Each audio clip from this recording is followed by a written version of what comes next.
Wahai malaikat, surga dan neraka bukan urusanku. Aku diciptakan oleh Allah Subhanahu wa Ta'ala hanya untuk beribadah kepada Allah Subhanahu wa Ta'ala.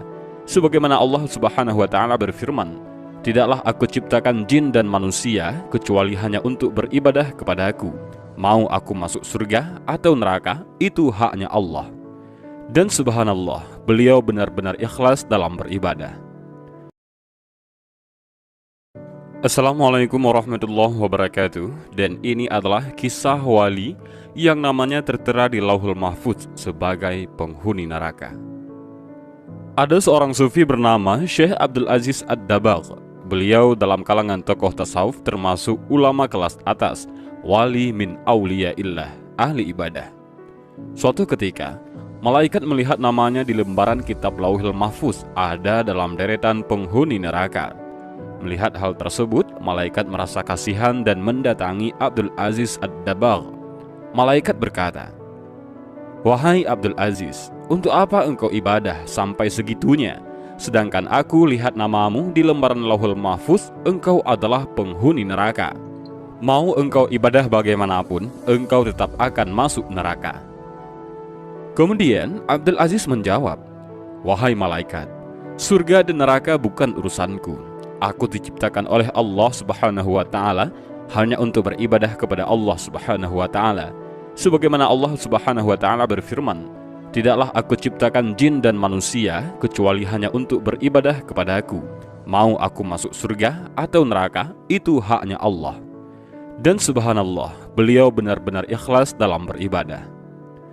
Suatu ketika, malaikat kembali ke Lauhul Mahfuz dan melihat namanya telah dirubah oleh Allah Subhanahu wa Ta'ala menjadi penghuni surga, sebab Allah berhak menetapkan kitabullah. Lantas malaikat kembali menemui Abdul Aziz dan berkata, "Wahai Abdul Aziz, ada kabar gembira.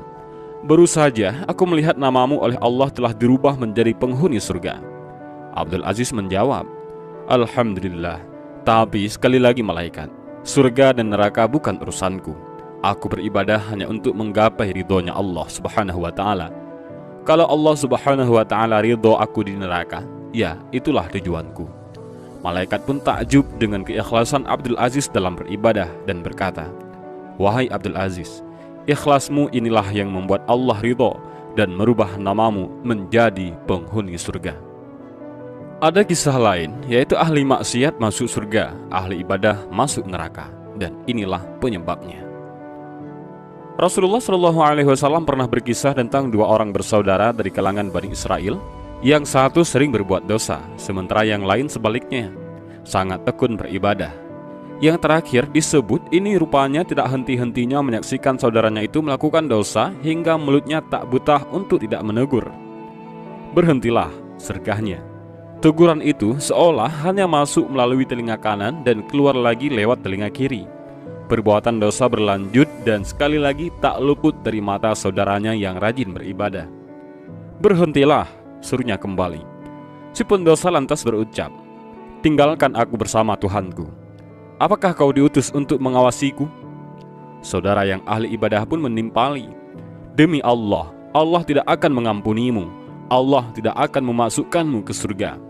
Kisah ini tertuang dalam sebuah hadis sahih yang diriwayatkan Abu Daud dan Ahmad. Lanjut dari ceritanya, tatkala keduanya meninggal dunia, keduanya pun dikumpulkan di hadapan Allah Subhanahu wa Ta'ala. Kepada yang sungguh-sungguh beribadah, Allah mengatakan, "Apakah kau telah mengetahui tentangku?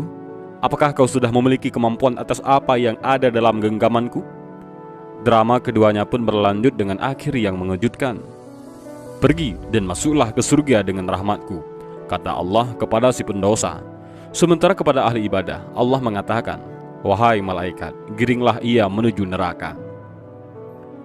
Kisah ini mengisyaratkan pesan kepada kita untuk tidak merasa paling benar untuk hal-hal yang sesungguhnya menjadi hak prerogatif Allah.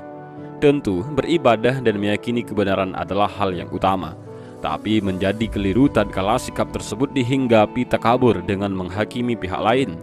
Apakah ia bahagia atau celaka di akhirat kelak? Sebuah kata bijak menyebutkan, perbuatan dosa yang membuatmu menyesal jauh lebih baik ketimbang beribadah yang disertai rasa ujub. Hadis sahih lainnya yang diriwayatkan oleh Muslim menjelaskan peristiwa ini terjadi pada umat Bani Israel. Dan demikianlah kisah dan video singkat ini, mudah-mudahan ada manfaatnya bagi kita semua. Amin ya rabbal alamin. Allahu a'lam bishawab. Assalamualaikum warahmatullahi wabarakatuh.